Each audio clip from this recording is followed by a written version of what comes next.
what problem with clients arise and how best to solve them. Mm, right. And there, that's inevitable. Eventually, a mistake's going to be made either by you or by your company when working with the client. And then even sometimes, Simon, like the person, your client themselves, make the mistake and they still want you to fix it. Like it's their Yeah. mistake, but they want you to fix it. So Tell that me about it, my yeah, boss and right, me. right. Was that a shot at me, Simon, saying No. no, no, yes, like I said, you're a ninja, you do all things so wonderfully for us. So but yeah, maybe two things to share, and this comes from the episode we just posted. This episode on LinkedIn as well as from Tim Malone. Tim Malone, if you remember, he served the United States for like 23 years. He was in the military. He was a pilot, and he's a heck of a guy. I've known him all my life. He's leading a sales organization called Pilot, and so he says problems arise all the time when working with clients or potential clients. And he says the one thing I've realized is that the best relationships that I have come from troublesome situations. Like I've had a client who's had a service issue. I've dealt with the service issue as amazingly as I possibly could. They felt that way. They felt like I did everything I could on their behalf, and the best relationships have flourished from that. So the first thing he said is when you do have a problem, remember it's an amazing opportunity to really create and strengthen relationships. That was the first thing. The second thing, and ready for this one, Simon? I thought this was so good. He said, I asked them two things. One is, what is the ideal outcome of this scenario? And he lets them answer just to make sure they don't have outsized or outrageous expectations. He has to set the expectations, but he doesn't want to set the expectations. He wants them to do it and then work from there. That's one. And then two is he says, how would you like me to keep you in the loop as we work together to solve this problem? How good is that? How would you like us to do it? And then how often you want us to keep communicating with you throughout the process? And then he executes on that. And he says relationships flourish through problems. He says, I see every problem we have with the client or every service issue we have with the client as a major opportunity. Great one.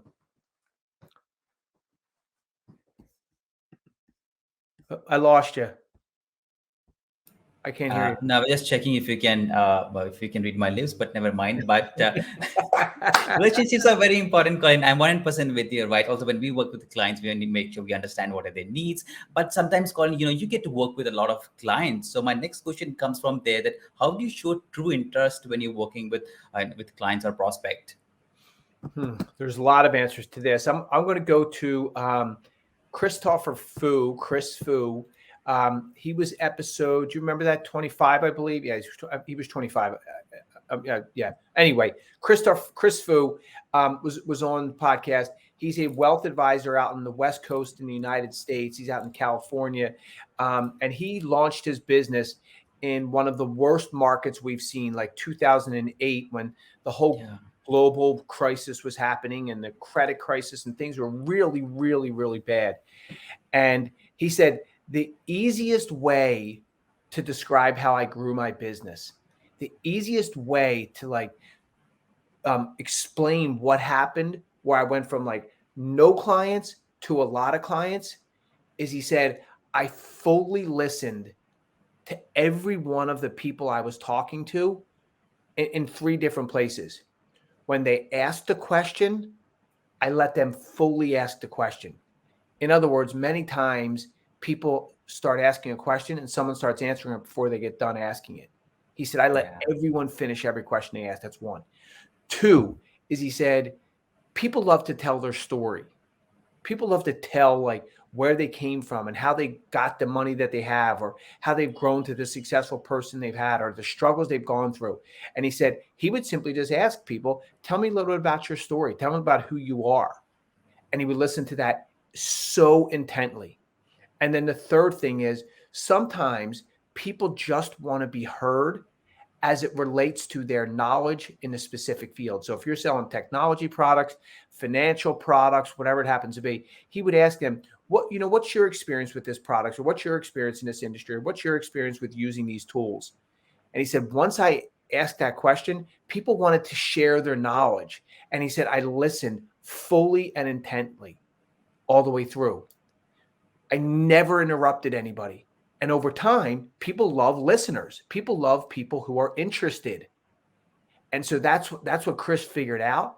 And that enabled him to show that true interest in these clients and prospects, and ultimately strengthen relationships with clients and turn prospects into clients. People want to be heard fully. He did that. He had the patience to listen all the way through. And so the answer to that one is, how do you show true interest? Listen patiently and carefully. Wow, that's one statement I would like to take from there. Like, people like to be heard, right? So listen them, right? So I think that's very important, and that's I would take it from there. So now, Colin, we have learned how to do some have some backgrounds, right? Go ahead and learn about your client's background. We've also learned how relationship is very important, and we also know how to go and show interest. Now the final stage is, how do we make our clients commit? Now that's very challenging, right? Oh man, like, how do you help them take the next step, right? Yeah. Yeah. All right, so I'm gonna. This was our most recent. Was Mike Hemmert our most recent podcast? Was that our last Yeah. one? Mike Hemmert. Yeah, I think so. Mhm. Yeah, from Asset Matt. Mike Hemmert had an expression. By the way, it's an old sales expression, and he said, if I'm looking to get someone to commit to something, there we go. Yeah, that's Mike. If I'm looking to get someone to commit to something, I always begin with the end in mind. Again, that's that old expression. I always begin with the end in mind. Okay, what he meant by that is, he'll say to someone, if you were going to put this in place, when would you do it? And then Simon, they'll answer. They'll say, well, if I was I'm not saying I'm going to do it. I'm not committing to anything. But if I was going to do it, I probably wouldn't be able to do it until June of 2023. Mm-hmm.